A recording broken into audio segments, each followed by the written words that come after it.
আজ 3রা জানুয়ারি 2026, নতুন বছরের একদম শুরুর দিকে আমরা ঠিক করলাম যে জায়গায় কখনো যাইনি, শুনেছি অনেক কথা, গঙ্গাসাগর।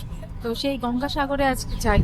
তো গঙ্গাসাগর যাওয়ার তো অনেক রাস্তা আছে, তো আমরা বেছে নিয়েছি এই যে আউটরাম ঘাট থেকে যে বোট সার্ভিস আছে, এটা অনেকদিন চালু হয়েছে, অনেক বছর রাদার। তো সেইটার এক্সপিরিয়েন্সটা নেব। মোটামুটি 4-4.5 ঘন্টা পুরো জলে বুকে ভাসতে ভাসতে আমরা যাব এখান থেকে গঙ্গাসাগর, যেখানে গঙ্গা আর সাগরের সঙ্গম হয়, যেখানে মকর সংক্রান্তিতে প্রত্যেক বছর প্রচুর দর্শনার্থীর ভিড় হয়।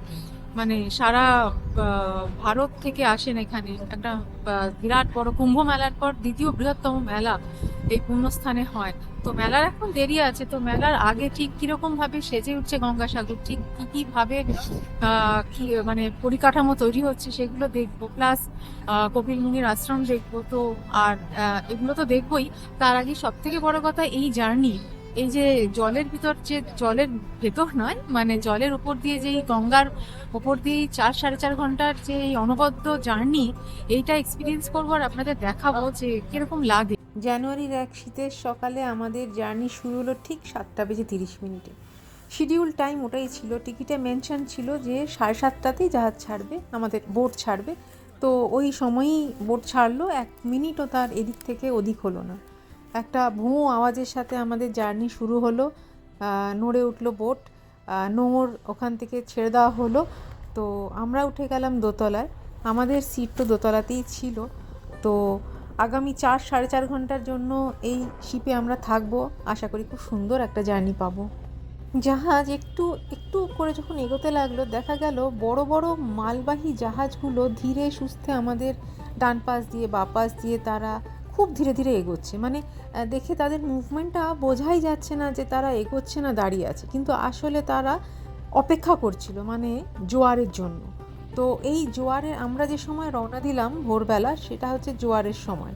তো জোয়ারের জল যখন ঢোকে, তো ওই জোয়ারের জলের ঠেলায় ওরা এই যে বড় বড় জাহাজগুলো আর কি, এই আমাদের সরু যে নদী যেখানে এখানে সরু হয়ে গেছে, এখানে ঢুকে ওরা পোর্টে, মানে কলকাতা পোর্ট বন্দরের দিকে এগোয়। অনেক দূর দূর দেশ বিদেশ থেকে জাহাজগুলো আসে। কীরকম অবাক লাগে দেখলে, আমাদের ছোট্ট বোটটা তার পাশ দিয়ে এগোচ্ছিল, কিন্তু জাহাজগুলো জোয়ারের দিকে এগোচ্ছিল, আর আমাদের ছোট্ট বোটটা কিন্তু জোয়ারের উল্টো দিকে তার পাড়ি জমাচ্ছিল, ছোট ছোট ঢেউ কেটে। একটু একটু করে দুলছিল আমাদের ছোট্ট বোটটা। বেশ দারুণ লাগছিল। মানে শীতের এই সকাল নরম খেজুর রসের মতনই মিষ্টি ছিল। আর একটু এগোতে আরেকটা বেশ বড় জাহাজ দেখতে পেলাম। মানে যতগুলো জাহাজ দেখছিলাম তার থেকে এটা সব থেকে বড়। আর রঙটা ছিল সবুজ, আর একটু একটু বোধহয় লাল ছিল, দূর থেকে অতটা দেখা যাচ্ছিল না। তবে এই জাহাজটা বেশ বড়, আর মানে কিরকম একটা গম্ভীর টাইপের জাহাজ ছিল। এটা মনে হয় দাঁড়িয়ে ছিল, যা দেখে মনে হলো। বোটে বসে প্রায় 1-1.5 ঘন্টা জার্নি করার পর যখন মোটামুটি সবাই একটু বসে থিতু হয়েছে, তখন দেখতে দেখতে চারিদিক দেখতে দেখতে ভাবছে যে এবার কী করা যায়। সেই সময় ব্রেকফাস্ট নিয়ে ওনারা সার্ভ করতে চলে এলেন। ব্রেকফাস্ট খুব সুন্দর করে প্যাকেজিং ছিল, প্যাকেজ করা ছিল আর কি। তো বেশ ভালো ব্যবস্থা। তো সকাল সকাল গঙ্গা নদীর উপর বোটে করে যেতে যেতে এরকম একটা জার্নি, চারিদিকে শুধু জল আর জল, আর তার মধ্যিখানে ব্রেকফাস্টের প্লেটে কড়াইশুঁটির পরোটা, মিক্স একটা ভেজ তরকারি, আলুর দম, গুড়ের মিষ্টি। টেস্টফুল ছিল, সবগুলোই ঠিকঠাক ছিল, বেশ ভালোই লাগলো। কিন্তু তারপর মনে হলো যে মন আরও কিছু চাইছে। তো সেটা ভাবতে ভাবতে দেখলাম যে চা এসে গেল। মন চাই চাইছিল, কারণ শীতের সকাল তো। তো শীতের সকালগুলোতে চা কফি হলে বেশ ভালো লাগে, যে কোনো শীতের সকালেই তাই হয়, যার আমরা চা ভালোবাসি খেতে। কিন্তু কথাটা হচ্ছে যে ওনারা যেটা সার্ভ করেন কমপ্লিমেন্টারি, সেটা হচ্ছে দুধ চা। এবার দুধ চা আমরা যারা খাই না তাদের জন্য একটু বিড়ম্বনা। তো বললাম যে ওনাদের রিকোয়েস্ট করে যে একটু কালো চা পাওয়া যেতে পারে নাকি। তো বললেন যে 20 টাকা দিয়ে কালো চা পাওয়া যাবে। কিন্তু প্রবলেমটা দেখলাম যে কালো চা পেতে পেতে যখন পেলাম, তখন জার্নির আর অলমোস্ট 20% বাকি আছে, মানে প্রায় জার্নি শেষ। তো এই একটা অসুবিধা, ওনারাও আসলে তৈরি করে দেন। তো সেই জন্য তো এরকম একটা জার্নিতে বোটে করে যাচ্ছি, চারপাশটা ভালো লাগছে, এর মধ্যে সুবিধা অসুবিধা খারাপ ভালো মিশিয়েই জার্নি হয়। তো এইটুকু অ্যাডজাস্টমেন্ট করে নিলে পড়ে পাওয়া 14 আনার মতন যে সেদিন আমরা বেরিয়ে পড়লাম, সেটা বেশ ভালোই কিন্তু এনজয় হচ্ছিল, খারাপ লাগা এমন কিছু ছিল না। ককপিট হয় জাহাজেরও, যদি এই ছোট্ট জাহাজটারও যদি ধরে নিই যে ওটা ককপিট, তাহলে ককপিটতে কিছু একটা বলছিল। তবে ওই যে একটা সাউন্ড হয় না, যেটা কীরকম একটা রেডিওর মধ্যে দিয়ে আসে, মনে হয় আওয়াজটা কীরকম ফেটে ফেটে যায়, তো খুব সুন্দর লাগছিল শুনতে। তো তারপর একটু কি করব করতে ভাবতে ভাবতে নিচে নামলাম। নিচে নেমে অ্যারেঞ্জমেন্ট দেখছিলাম সিটের।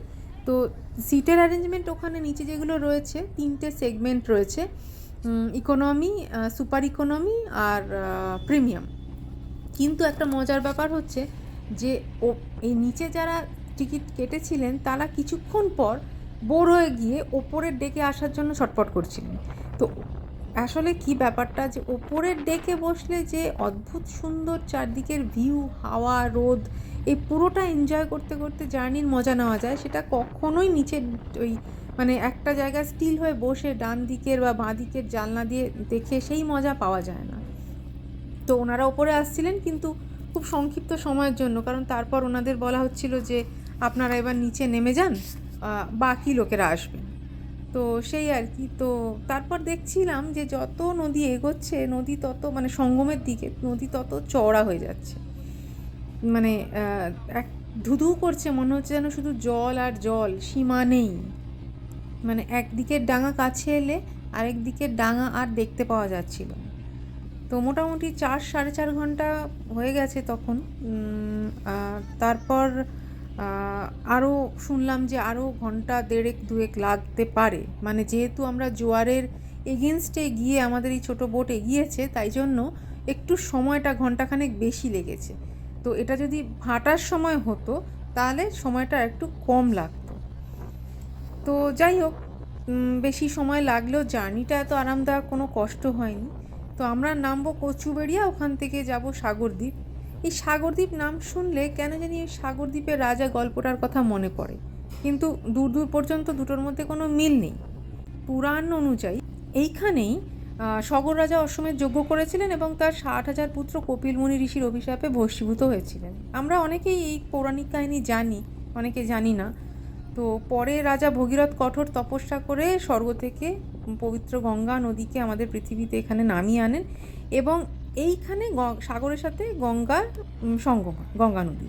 তো যেই দিনে গঙ্গা নদী পৃথিবীতে নামেন, সেই দিন সংক্রান্তির দিন, ওই দিনটাই, এবং মনে করা হয় যে ওই দিন যদি এই গঙ্গা নদীতে স্নান করা হয় তাহলে সেটা পুণ্য স্নান হবে এবং তাতে পাপ মোচন হয়।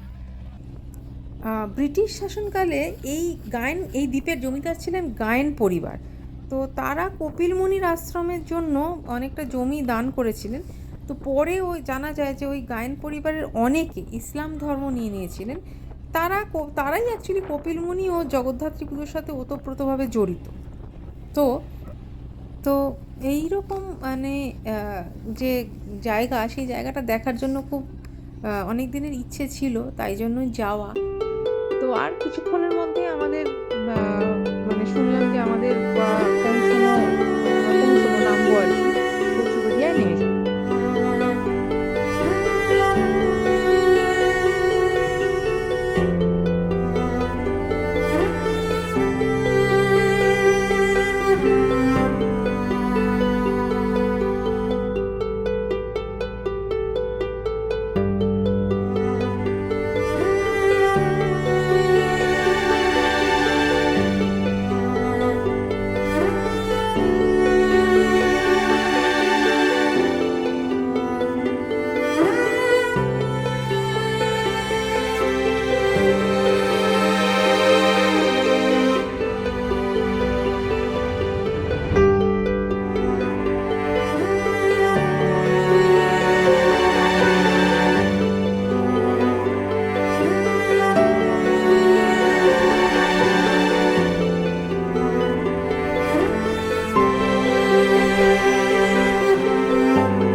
মানে জলে 6 ঘন্টা এর আগে জার্নি করিনি, মানে জাহাজে কখনো উঠিনি, তো করে এলাম। না অপূর্ব, মানে মন ভরে গেল। মানে প্রত্যেকের একবার আসা উচিত, এই জার্নিটা করা উচিত। সারা বছর এটা চলে না, এটা বছরের একটা পার্টিকুলার সময় এই বেসিনটা চলে। আর কিছুদিন পরে এটা কলকাতা থেকে গঙ্গা মানে এই যে কচুরিয়া যে আসছে এটা বন্ধ হয়ে যাবে এই সার্ভিস।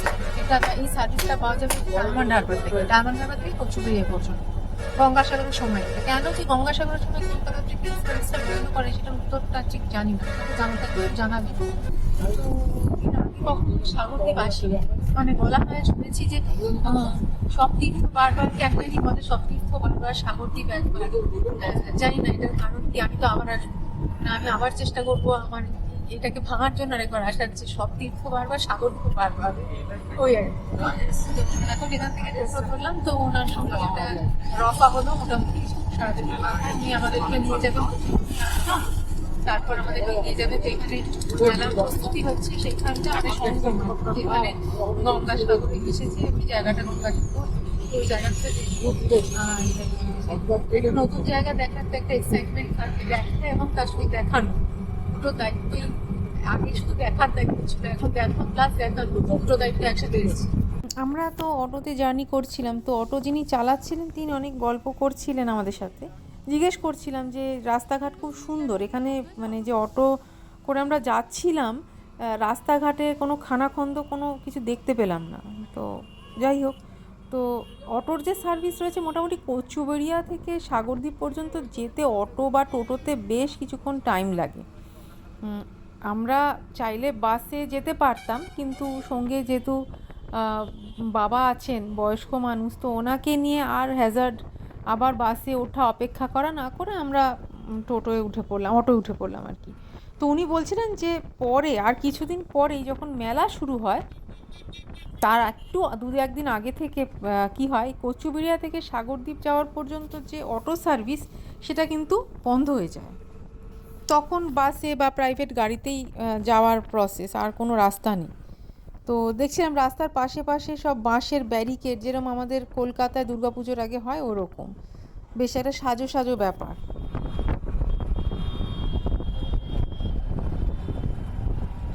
অটো থেকে নেমে তারপর চৌমাথার মোড়ে আমরা নামলাম, তারপর আমরা হাঁটা শুরু করলাম, তার কারণ তারপর আর অটো যায় না। তো দেখলাম চারপাশে অনেকেই হাঁটছেন ধীরে সুস্থে, তারা আসলেই যাচ্ছেন সঙ্গমের দিকে বা কপিল মুনির আশ্রম বা দুটোতেই। তো খুব ভিড় এখনও চারপাশে জমেনি, অল্প স্বল্প লোকের জমায়েত, তারা হাঁটছে। তো ছোট ছোট দোকান চারপাশে দুপাশে সেজে উঠছে ওই লোকাল কিছু জিনিসপত্র নিয়ে। হাঁটতে ভালোই লাগছিল, কোনো ভিড়ভাট্টা নেই, বেশ চারপাশ দেখতে দেখতে সঙ্গমের দিকে এগোচ্ছিলাম। তো আমরা প্রথমে ঠিক করলাম যাব হচ্ছে কপিল মুনির আশ্রম, মানে যেটা যিনি কিনা সাংখ্য দর্শনের আদি প্রবক্তা বলে যাকে মনে করা হয়।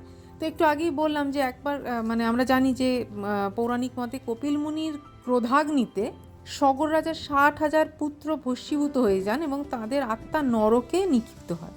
তো সগরের পৌত্র ভগীরথ স্বর্গ থেকে গঙ্গাকে নিয়ে এসে সগর পুত্রদের আবার যে ভস্মাবশেষ সেগুলোকে ধুয়ে ফেলেন এবং তাদের আত্মাকে মুক্ত করে দেন। জানা যায় যে মহাভারতের বনপর্বে তীর্থযাত্রা অংশে গঙ্গাসাগর তীর্থের কথা বলা হয়েছে। পাল বংশের রাজা দেবপালের একটি লিপিতেও তার গঙ্গাসাগর সঙ্গমের ধর্ম অনুষ্ঠান করার কথা বলা হয়েছে।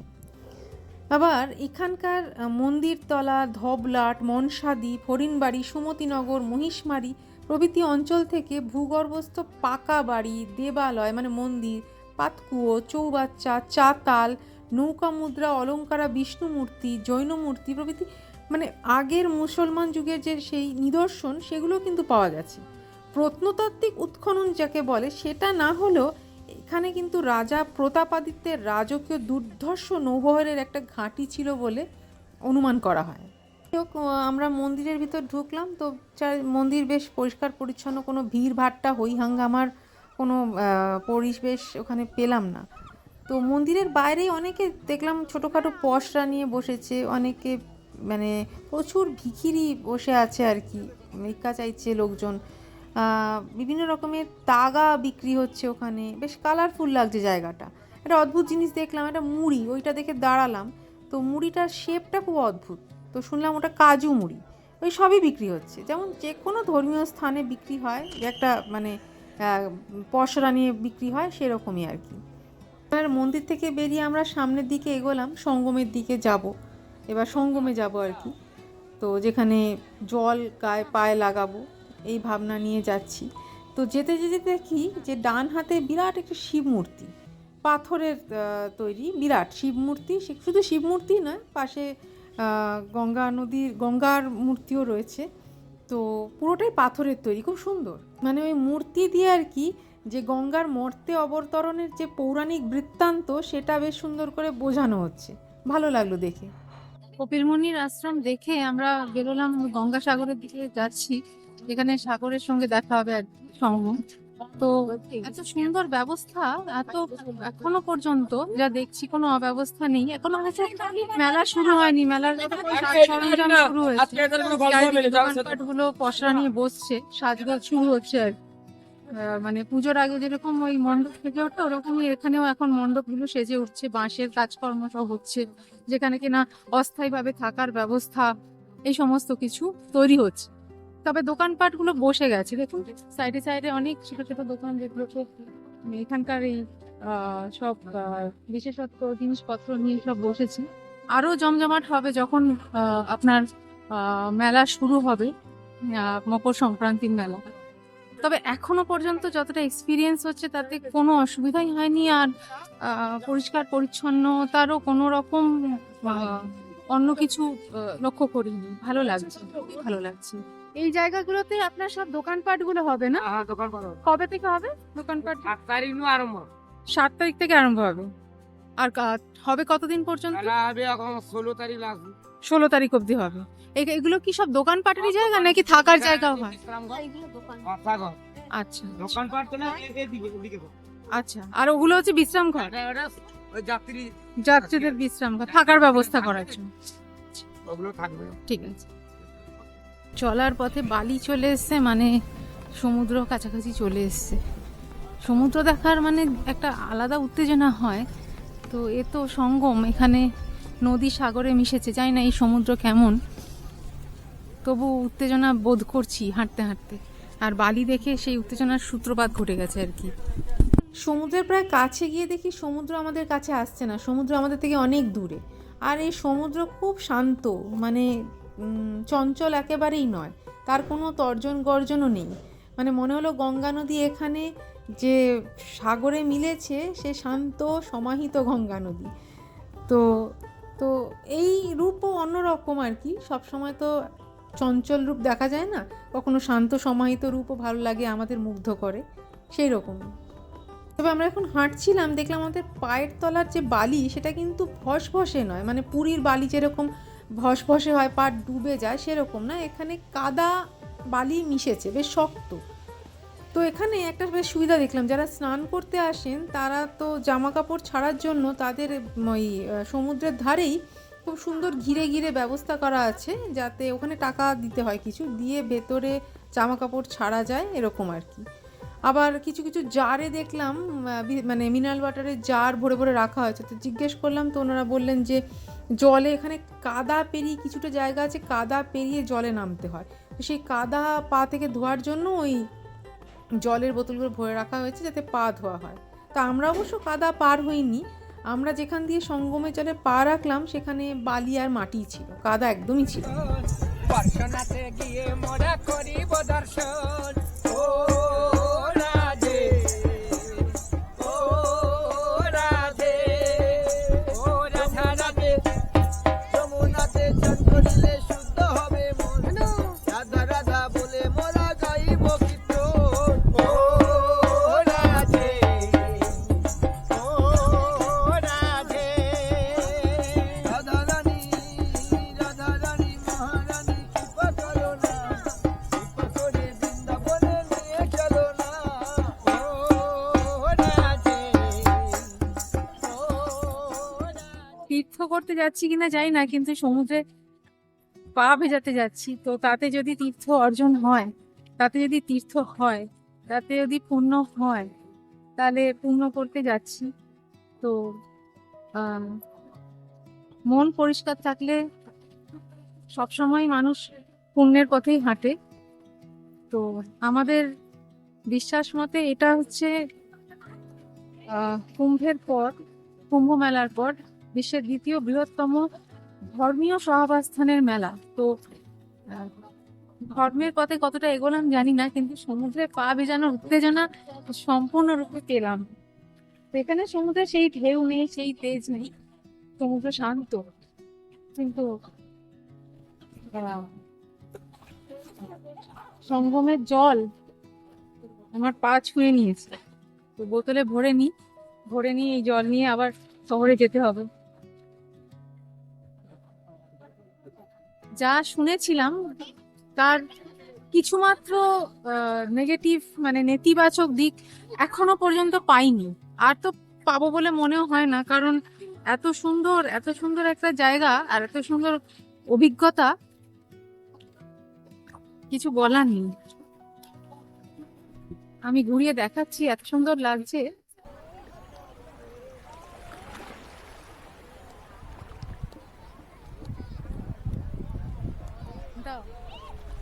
তীর্থস্থানে আসার জন্য এখানে আসিনি, তো তার সাথে যদি মানে ঘুরতে এসেছি প্লাস অভিজ্ঞতা নিতে এসেছি যে এই যে মহা পুণ্যস্থান যেখানে অনেক পুণ্যার্থী ভিড় করে, ঠিক কেমন সেই জায়গা যেখানে গঙ্গার সাগরের সঙ্গম স্থল, মানে এই অভিজ্ঞতা আগে কখনো হয়নি দেখা। তো অনবদ্য অভিজ্ঞতা, মানে সমুদ্র তো আছে, সমুদ্রের আলাদা মানে আলাদাই উত্তেজনা সবসময় থাকে, কিন্তু এইখানে একটা আলাদা কিছু বিশেষত্ব আছে যেটা আসলে পরে তখন বোঝা যায়, মানে বলে আমি ভাষায় বোঝাতে পারবো না।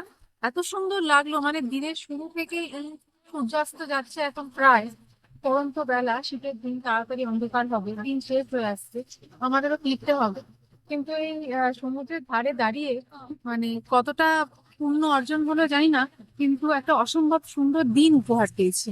আর মানে আপনারা দেখলে বুঝতে পারবেন যে আপনাদেরও ভালো লাগবে, মানে অনেক শুনেছি খারাপ ভালো একটা জায়গা তো মিলিয়ে মিশিয়েই হয়, তো এখনো পর্যন্ত খারাপ কোনো অভিজ্ঞতা পাইনি। হয়তো মেলার সেই ভিড়ও এখন শুরু হয়নি, এখন জাস্ট সূচনা হচ্ছে, মানে দুর্গাপুজোর আগে যেমন মণ্ডপ তৈরি হয় তেমনি এখনো পরিকাঠামো সব তৈরি হচ্ছে। এরপরে উদ্বোধন হবে পরশুদিন, তারপর আস্তে আস্তে মানুষের ভিড় হবে। তখন জানি না তখন কেমন ভাবে তখন এতটা সুন্দর করে রাখতে পারবে না। এখনো পর্যন্ত অপরিচ্ছন্নতা নিয়ে যত কথা শুনেছি তা অভিজ্ঞতা হয়নি, এবং খুব সুন্দর, মানে সবটা খুব সুন্দর। আপনারা কখনো আসলে পরে দেখবেন মানে আহ অসম্ভব সুন্দর একটা দিন এবার পাবেন। তাহলে এইভাবে আমাদের শেষ হলো এইবারে খুব ছোট্ট একটা সফর, মানে ঝটিকা সফর যাকে বলে, হঠাৎ শুরু হঠাৎ শেষ। তো এই হঠাৎ শুরু হঠাৎ শেষ এই ছোট্ট একটা জার্নিতে আমি জানি না হয়তো কতটা দেখাতে পারলাম, কতটা সফলভাবে দেখাতে পারলাম, কতটা সুন্দর করে তুলে ধরতে পারলাম, কিন্তু চেষ্টা করেছি 100%। তো যেটা বলার সেটা হচ্ছে যে আমার এই চেষ্টায় যদি একজনেরও মনে হয় যে আমার এই যে ব্লগ, এই চ্যানেল যেখানে আমি একটা ছোট্ট ভিডিও দিয়েছি, যে একজনেরও মনে হয় যে হ্যাঁ বেশ ভালো লাগলো, বা এমন কিছু আমি এই ভিডিওটায় দিয়েছি 1/2 ঘন্টার 25 মিনিটের ভিডিও যেটাতে কিছু হলেও আলাদা নতুনত্ব আমি দিতে পেরেছি, তাহলেই আমার এই জার্নির সার্থকতা শুরু। এবার যেটা বিশেষভাবে আপনাদের বলার আছে যে আমার এই জার্নি একদম নতুন, একদম মানে সদ্যজাত চ্যানেল আমার এই যে ব্লু আমব্রেলা। তো এখানে আমার ঐকান্তিক প্রচেষ্টা থাকবে যে আমার যত অভিজ্ঞতা হবে সব থেকে সুন্দরভাবে সেগুলোকে গুছিয়ে যতটা হয় আপনাদের সামনে তুলে ধরার, যাতে আমার পথ চলতে গিয়ে যে ওঠা নামা পড়া সব আপনারা একসাথে আমার সাথে চলতে চলতে ওঠা নামা পড়া উপভোগ করতে পারেন, এনজয় করতে পারেন, দেখতে পারেন, এক্সপিরিয়েন্স করতে পারেন। তো এই চেষ্টাটুকু করার জন্য আমার আপনাদেরকে সহযাত্রী বানানোর বিশেষ প্রয়োজন আছে, মানে আপনারা ভার্চুয়ালি আমার সাথে সহযাত্রী হয়ে থাকবেন, এই অনুরোধ আমি আপনাদেরকে করব, যাতে আরও অনেক সুন্দর সুন্দর অভিজ্ঞতা আমি আপনাদের সামনে নিয়ে আসতে পারি। তো কারণ আমার এই একদম নবজাতক চ্যানেলের আপনাদের আশীর্বাদ ভীষণভাবে প্রয়োজন, যাতে এই চ্যানেলটা মানে চ্যানেলের মতো চ্যানেল হয়ে উঠতে পারে, আর আপনাদের ভালোবাসা সসম্মানে আপনাদেরকে আবার ফেরত দিতে পারে। তো এই উদ্দেশ্য নিয়ে আমার জার্নি শুরু। আশা করি আপনাদেরকে ভবিষ্যতে পাশে পাবো, আর অনেক অনেক সুন্দর গল্প আপনাদেরকে শোনাতে পারবো। ধন্যবাদ।